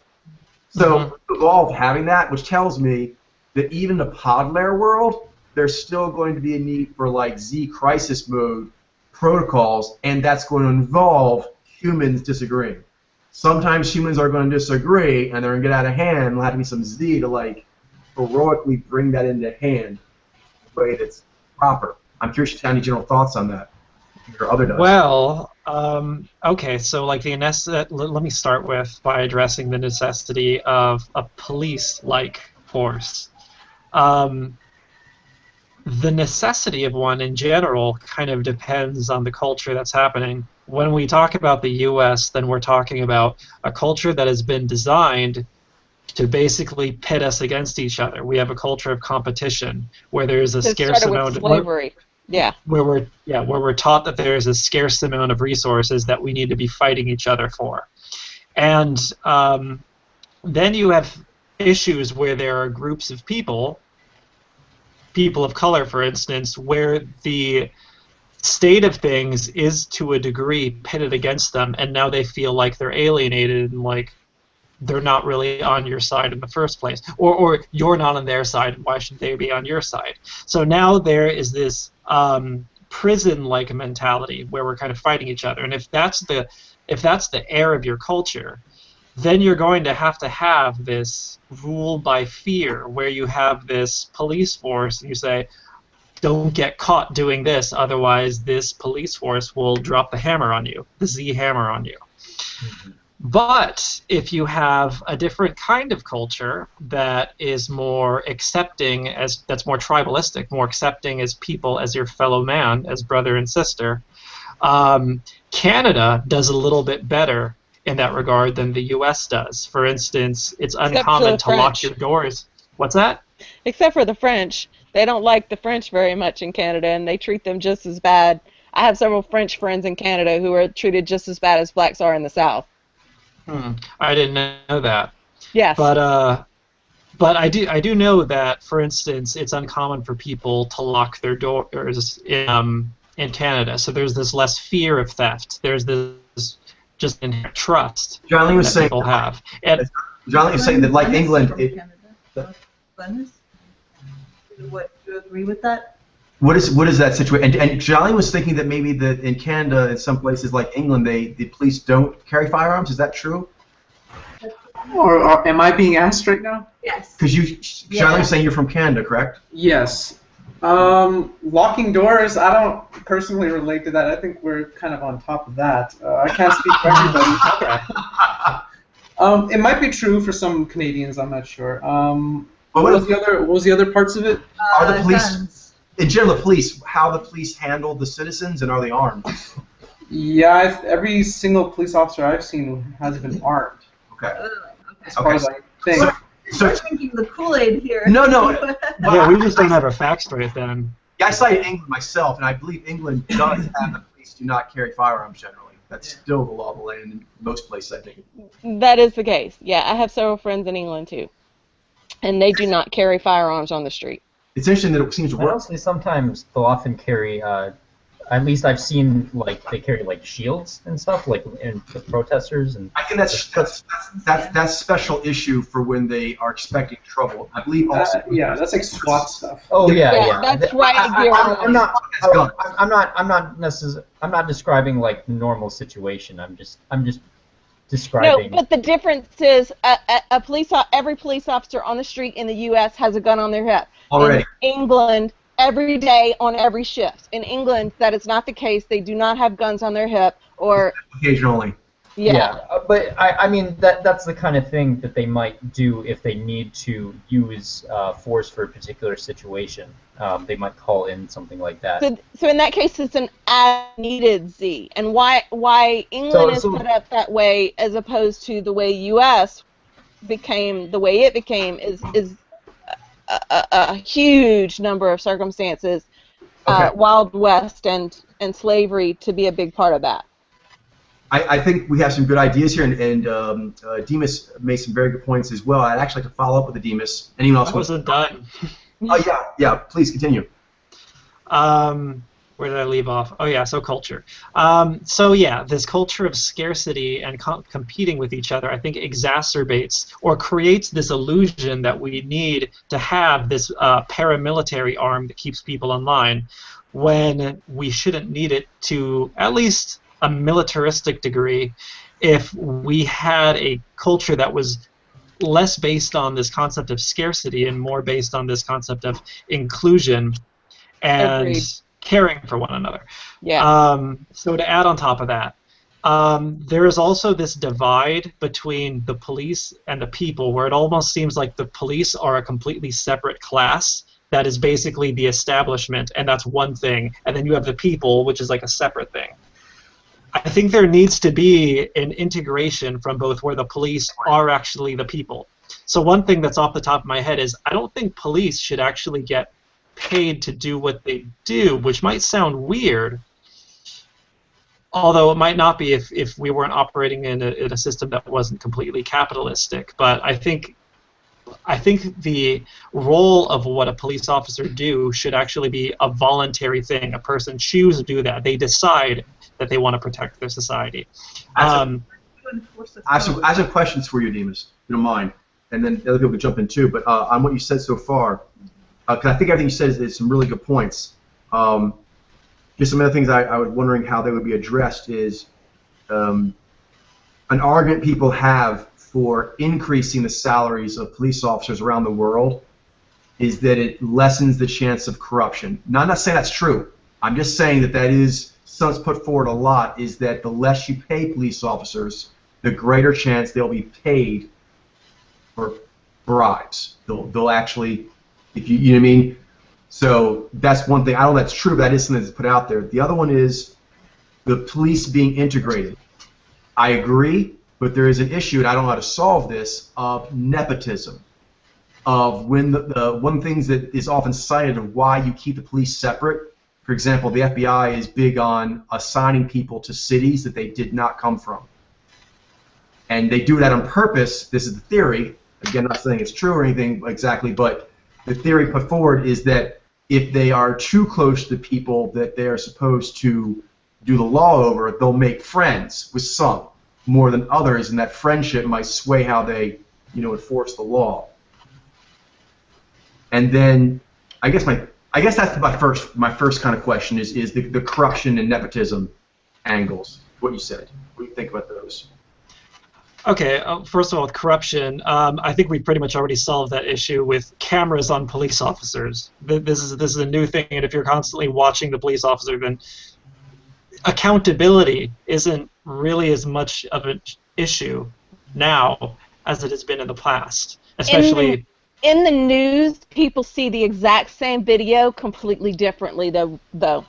I don't think that solves the entire problem. I do not see that solving the entire problem. Well, there is that issue that Struggle mentioned. There's also a possible issue, I would think, that criminals are known that every Z measure is thought of to make sure they cannot get shivs, and yet year after year they get shivs. They get shivs in the prison. Every year they do Z. They're like, now no human could possibly be able to make and yet they keep finding a way in. So it seems like if there's a pressure for corruption, it might. You mean like? You have to delete the symptom. They may bribe. Well, yeah. Then, actually, not the symptom, but the cause. So I think then it's a matter of how do you address the pressure for corruption, right? Instead of how do you suppress it.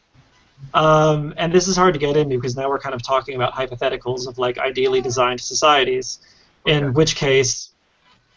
Do salaries even exist in this society? When we talk about like increase. Is it a Star Trek world? Yeah.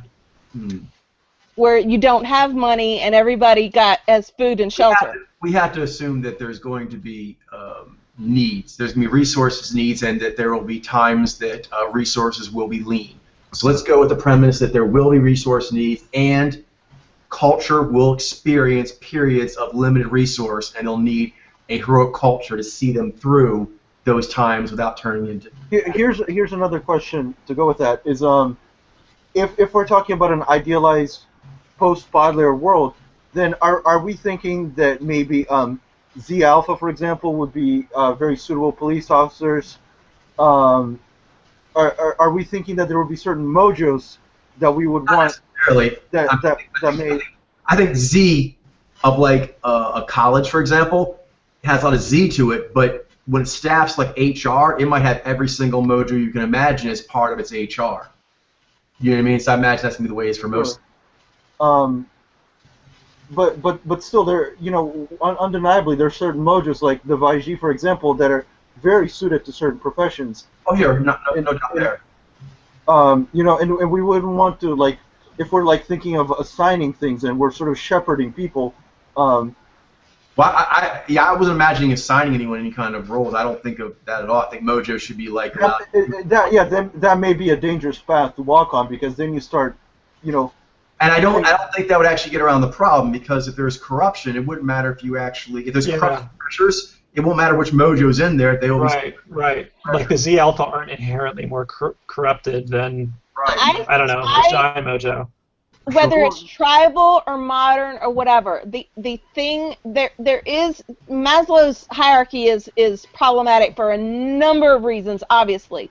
But the societies that work best have situations where the basics of survival are taken care of. In other words, I understand that, but that's not, and that is putting the hierarchy of Maslow in. He's wrong, and here's why.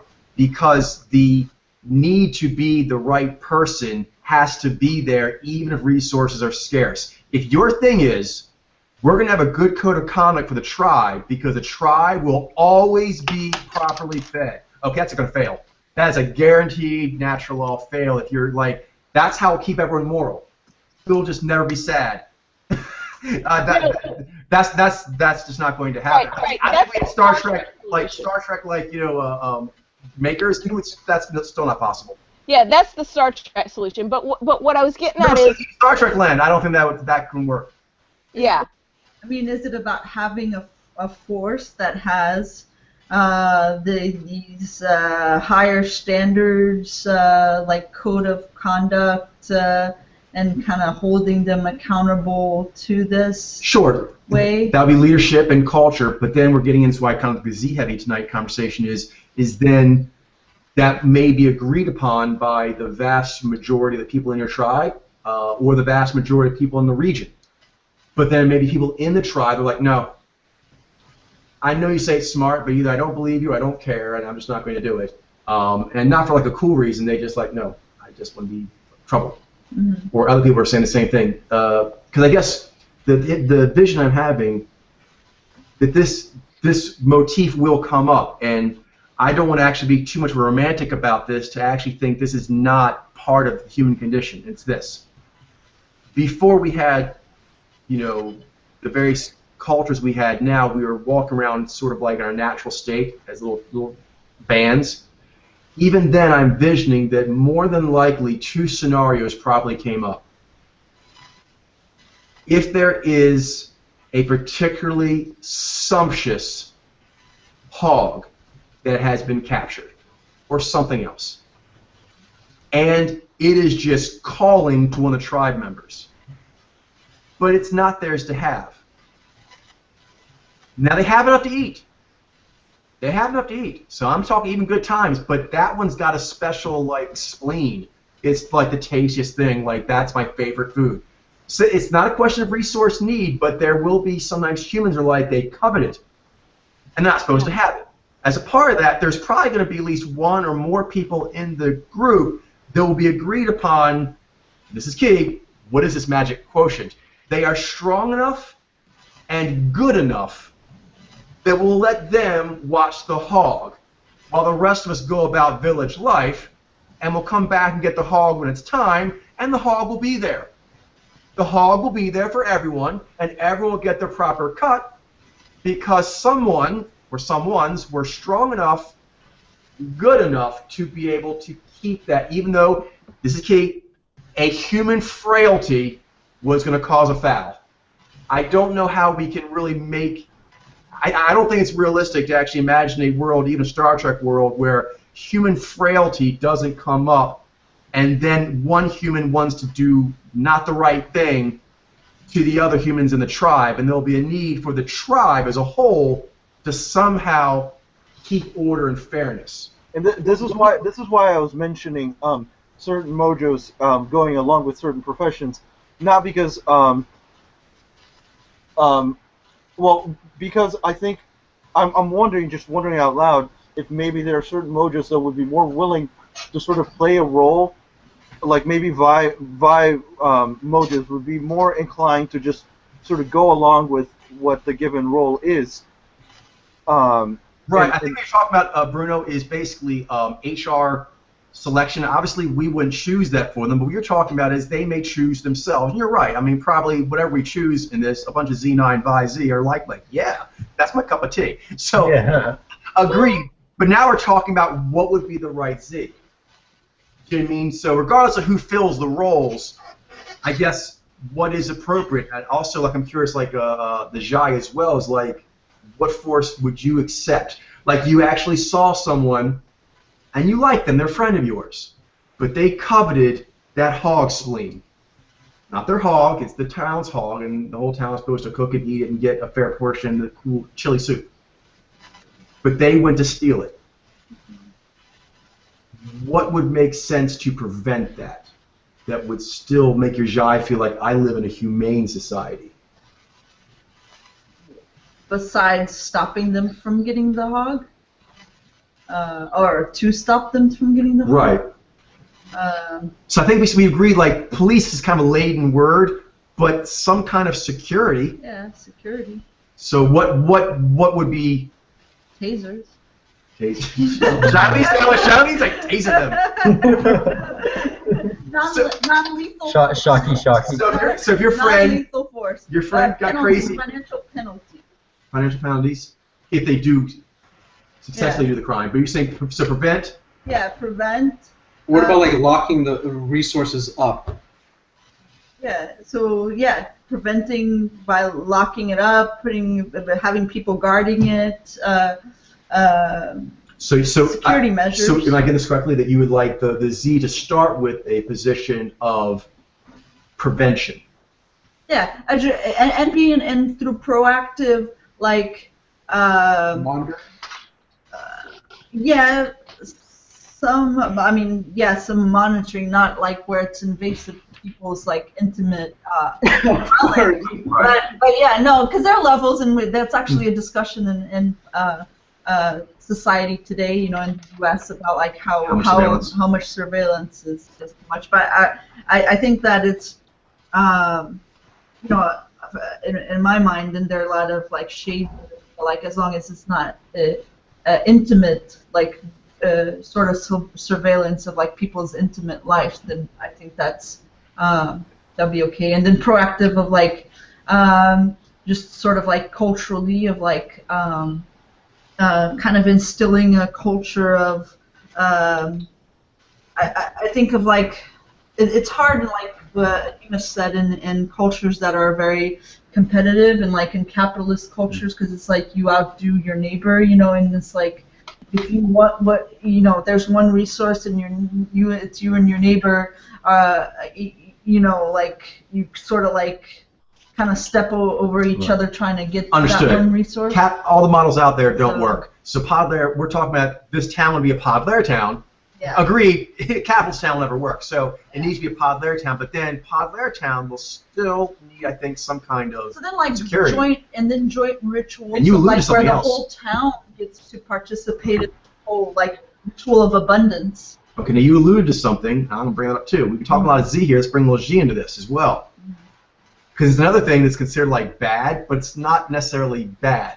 One of the kinds of force that G uses, and it's pretty much abused by everyone. This is critical. The fact that every other model abuses this does not mean it's actually innately wrong, or that it's going to go away even in a pod layer world. The need for tribal, and this is the Nige talking here, but there is a need for tribal shaming.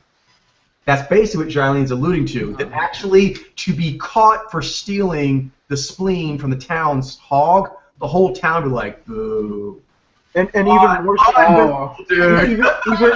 even having that hog for a ritual, the whole town was gonna get to participate in the cooking of the chili, or So we agree. Yeah. We agree. Boo, that you actually are gay is wrong. Right? Clearly, cultural shaming wrong. But boo, you stole from the hog that was supposed to feed everyone, or the vegan feast, or whatever. But you stole from the feast for everyone. Shaming there is right. and even it's the question of where's the line. Yeah, and going one layer above that is that as having pod layer knowledge, what we can do is we can have the person's other, particularly take the highest note in that shaming ritual or whatever it is, because that's the most painful. And the other piece is that as a pod layer world, we're talking about people that aren't meme gunked up, and that the opposite on a Nige, Jai saying that's not okay is enough to cause them to bring up short, to at least stop and think about that. Where it's not now. It's not even if Jai says something to most people, it doesn't even no phasing. Yeah, I don't like the idea of humiliating somebody. That kind of is a line I think should be. Sometimes there it's shouldn't. necessary. The question that Glenn, this is a very important point. It's a critical point. It applies to both Z and G. Not everyone's going to agree. But let's say, for example, in the shame. Let's say you shame a certain person by scolding them publicly that they were trying to steal, that special food. And that's uncool. And for most people, that's a little embarrassing. But then some people, from their disposition, they find it humiliating. It's the same move. A moderate verbal, say, admonishment in public.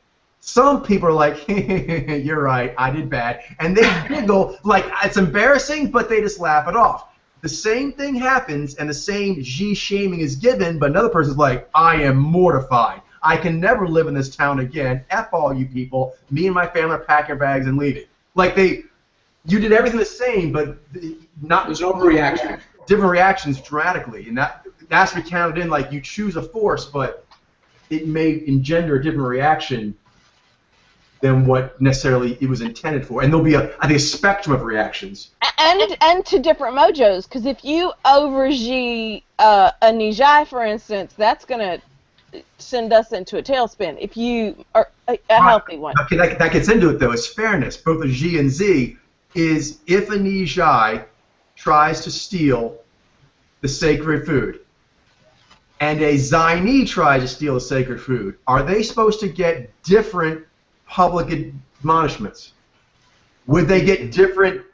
That would be unfair. That would be unfair. I think that would be unfair.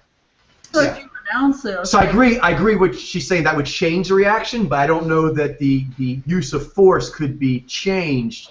No, not over an entire tribe. I don't think so either. I think the levels should be the same, but maybe it could. I don't know. It might work better in a different way, perhaps. I don't know. Well, one thing I think not necessarily on a different level. I don't think the severity of the punishment should be any different, but like you may choose to do it differently depending on what mojo the person is. I don't know. Well, I was thinking, I think like certain things would have to be like that's just what happens when you do certain things. But then, for example, like maybe as the penalty you have to do community service, and you do the community service at your temple. So it would be a punishment that was fitting for you. But the fact that you have to do 40 hours of community service at your temple, and that's a public fact, I think if that was the and then that makes sense. Because like if they're Zaini, they'd go to Zaini temple. If they're Nijai, they go to Nijai temple. Yeah, So and that makes sense. But if that's a penalty, It all fits that way. That makes sense. Yeah. There's also one other thing, which is that like if we're talking more severe, like not just like doing community work, but like you have to serve time in jail. Like if that's the situation, I think if you have like good behavior, some people they get let off early or something. That sort of thing kind of happens every now and then too. So it depends on like how overall behavior and stuff, how that reflects your character and stuff, and then. There's a value to probation and that kind of thing, I think too. Yeah. I actually see a lot of value in that because if how they're progressing in the punishment is definitely relevant. Did they learn their lesson? Like this is the same for for someone who continued to be a douchebag as it is for somebody who actually learned like right away. You know what I mean? So. You were saying something? I was saying the goal should be rehabilitation. I think right now a problem that we have in this society is that people perceive prison, or the people perceive the point of prison being a hell on earth. So they're happy about this idea that people in prison getting raped and things like that. And that's There's absolutely some sort of glee not in that. Yeah. That's a good point. And that's just a waste. It's a waste of resources to just send people to this hell-like place where you have to feed them and take care of them, but they're doing nothing for society. Yep. Or for themselves. I mean, I think the current a challenge in the current society is also then like the integrating of these this population back into society. It doesn't work well right now, because people who have been incarcerated have a hard time getting a job because they've been marked and they're institutionalized. And so they end up going back to their ways because that's the way that they can make a living. Because that's the only option. Yeah. Right. Yeah. Exactly. There's that definitely. Yeah. Like you're making people. It's like you want to get justice done by making other people suffer, like that people did the wrong thing. But really, in order to solve the problem, you have to change them in order to make them so that they're. So I like the idea of like rehabilitating them, changing them so that they learn from their lessons, and then they go into and they're being prepared to be let back into society in a more positive state than they were before. Now, this might get a little utopian here because I don't have the details all down this, but I do seem to remember we were watching a show. I was fascinated with prison psychology for a while. And I was watching actual like reality prison shows, And one of the seasons, my favorite season, was they did prisons around the world. And it was somewhere, I think, in like Holland or something. There was like, they could escape if they wanted to. Like, not much energy was put into keeping them in there. And they asked the inmates, why don't you all escape? And they're like, well, they'll probably find you anyway at some point, and it's a big hassle to run away from the law, and it's not bad here, so I'm just going to serve my time. And they have very low crime rates, so not many people try to escape, even though it's apparently like not very challenging to get out. But they're like, if they caught me, they know my name, and I'll just serve my time, and it's not that bad. Yeah, and I think again it has to do with goes back to the culture and the fact that there's a lot of factors, but whether there's a lot of inequality within the society that causes certain people to feel life is unfair and to try to find alternate ways of making a living, and then if once they get caught, they're put into these systems that are very like punitive in nature, don't really have true rehabilitation systems, and then they just sort of like even like can let them out on good behavior or like before the time because the prison's full, but then you're marked and you can't get a job because you have a criminal record, and so you end up having to go back to your old ways, and it's sort of a vicious cycle. So I think and Coach is right. Some of the Netherlands and Danish and those kind of areas have the lowest crime, the least disparity of huge income gaps. There's much more equality in the genders. Yeah. All of this happens in those countries, and a huge part of that, the studies show, is that they have a basic level of living that everybody is entitled to, and that doesn't infringe on their ability to produce and keep a great gross national product and lots of cash flow, and the countries are afloat and all that other stuff too. It's not mutually exclusive. We in America think it's you can't do that, but that's because we have. If you look at like Norway, for example, they're a much poorer country than the United States, but their citizens in general live better.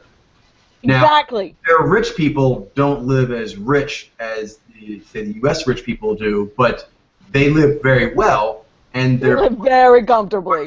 and you actually buy into the lottery mentality. Really, it's really going to make it big here in the U.S. There's like a sliver of the population who's actually going to be making even above. Right. And there's a tiny amount of U.S. rich people. Yeah. And so I think the question is not comparing them to rich people, but comparing them to just like middle class. Yeah, really. Mm-hmm. Mm-hmm. Yeah, in the middle class. That gap. But the myth is that by making it basically the Wild West, capitalism style, that you give opportunity to the poor to rise up the lottery and be one of those top 1% people. But it's actually not really. Rise up It doesn't work that way. The rule of letting you do whatever you want actually allows the fewer people who already have power to abuse the rest of the population under the premise that, hey, this is opportunity. So really, in a land of You can do this too. not let anyone do what they want, and I just have more power than you, so I get just to keep you poor. Yeah. Sucks. It's And literally the a pyramid last scheme. the last time this happened in the U.S. Literally a pyramid scheme. The last time this happened in the U.S. and the robber barons of the 20s, the U.S. government said, oh no, and that's when we had the social safety net, FDR, we created a minimum, we built a middle class. So right here, they say capitalism can do whatever it wants. I can just cite one thing that says that's BS. And that is the law, the necessary law that everyone knows is necessary for anti-monopolies. Exactly. So really, if you were doing pure capitalism, they never should have done anti-monopoly laws, but yet they did. Why?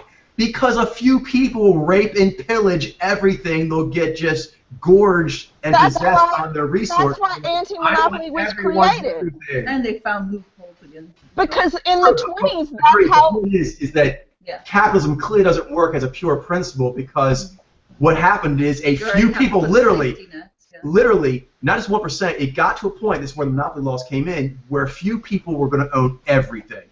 And so yes. CEOs will take over the government and crown themselves king. The taking down. That is where it goes. That's where it already did go into laws and made, and she's right, it still tries to go there. And the taking down of the anti-monopoly laws in the 80s and the 90s, the deregulation, the taking apart of the anti-monopoly laws is what caused the gap that we now have that's greater than it's ever been in the history of the United States, or any other country for that matter. Indeed. Well, basically, the owning stuff thing is a virus, and now with technology and the ability to have trains, planes, and automobiles, if stupid gets a good virus going, it can actually, take North Korea. You can actually have, stupid on every radio station and every TV. Pandemic! Yeah, it can be pandemic, so that is an issue. But the cure also spreads like a virus, and that's what keeps my spirits hopeful, is that if you get a good idea now, antibodies. The government's not scared. You can spread a good idea, in minutes. Everyone knows. Yeah. That's awesome.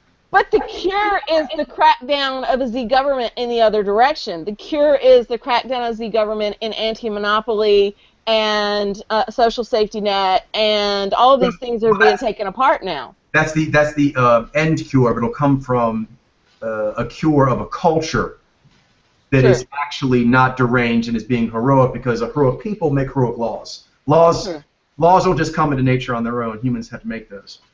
But then again, the Z can be forced to do that, as they were in the 20s and as they were in the 60s. But again, that's a few people who made that happen. I give David credit for that. If you look at pretty much any good law that's ever been put on a book, that was cultural influence that made it happen. Now, you're right, Starglow, that can be the majority got that, or a minority was very vocal or got into positions of power and made it happen. But at some point, some people decided that law is going to be on the books. Yeah, and that comes out of code of conduct. That comes out of what your moral compass and what you decide is fair. Stuff is right and wrong. Yeah. So if we're talking about storytelling, and I don't want to. We have to get off here pretty soon, but go ahead and finish up. Yeah. I don't want to take up too much time, but I do have a lot of ideas related to Podler. They're like sci-fi stories, everything from children's stories to futuristic, sci-fi stories. Action adventure and sort of everything combined. So I'm thinking what if there was this is just a story, but it's a premise, just a food for thought, I guess. What if there was a way to separate someone from their other as sort of a punishment? Basically, if we had that kind of control, it would be very. I don't think I morally could be okay with that. I don't know. I think either person is committing the most. Because your other decides. That's the point. Your other is already inside your head. So no. You guys are going exactly in the area, but that's the key. That's the point. It's not supposed. I'm not making. Again, as a new guy, I'm not pushing an agenda. I'm putting it out there in order to sort of create this discussion. But that kind of sounds like what an arch-villain would do to somebody. Yeah. We just talked about. That's my point. That's my point exactly. It's like in the movie Gattaca, or in 1984, where you have technology and you have human knowledge, almost exceeding spirituality in a sense. But it would be the opposite direction of if a person was messed up, I would you might have to put them in a quiet room, but the quiet room, I'd want to give them access to training on their other, not take with them. Clearly you and your other need to have more. Clearly you and your other need to have a conversation. But that's the point. That's exactly why I bring this up, is because it sort of shows the contrasting, the idea of how much we need the other, and what that punishment would mean about us as humans if we were to implement that.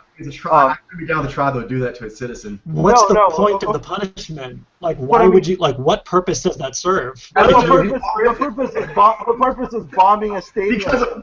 That's like Podler's Blood Eagle. Why would you do that to a human? That's what. But listen, that is completely in line with what's the purpose of bombing a place where there's a bunch of people just getting together? Why would you do that? It's the same. It's the same thing. Agreed. So, get rid of it to get rid of those people, right? That's Well, we do have to sign off, though. We've right. run over a little bit here, and I will make sure I'm respectful of Charlene's time, because she needs to get sleep and things as well, and I know everyone has stuff to do also. But does anyone have anything crucial? Because we can continue this conversation next time we're on the forums. But, I want people to feel that the time is going to be respected, and they won't have to go over a lot. Tying this back up, I think the main goal is to just keep doing what we're doing until we can build a cadre of 100 and the next and the next. That's the only thing we can do. We just keep chipping away at that. And, we don't have to solve all our problems right now. Exactly. Insights will come as we grow. Agreed. But I think it's good to keep in mind. I agree totally what you guys are saying. I think it's just good to kind of keep in mind what issues may come to a tribe as they expand, as you become 100, 1,000, 10,000. What are things that all tribes have to kind of consider when they scale up? Right. Foresee into the future possible trends. Or at least things that you'll have to figure out something for. But like you're saying, we don't have to figure out today. But it's kind of good to note that at some point, I think we'll have to figure out some stuff for that. That's why I bring up this like ridiculous, inhuman, cruel punishment. Is because it's just it's not possible right now. But it's like. I don't want that to be possible to blood eagle someone's brain, man. I never want I never wants that to be possible. No, that should never be possible. But I mean that's basically the direct one. Humans have if something is bad and it can be done, humans will think of a way to do that. So that's why I think it's important to bring that into the table. It's like knowing about the other and knowing about the shiny baby. So you can educate them on how to do it. Yeah. There has to be a very strong incentive for doing it properly, because it can easily be hijacked and manipulated into this like dark side, like come to the dark side kind of thing. Agreed. that would advocate for that kind of misuse of bodily knowledge. Sure, I've said this in the beginning, is that we had to show the way, both in the heroic sense and the most effective sense, because otherwise people are like, besides blood eagling their brain, is just the fact you'd be like, social alchemy, I could run this prison. People are going to take like Father like and get all goofy with it, and clearly you have to just outshine them. Yeah, that sounds like that.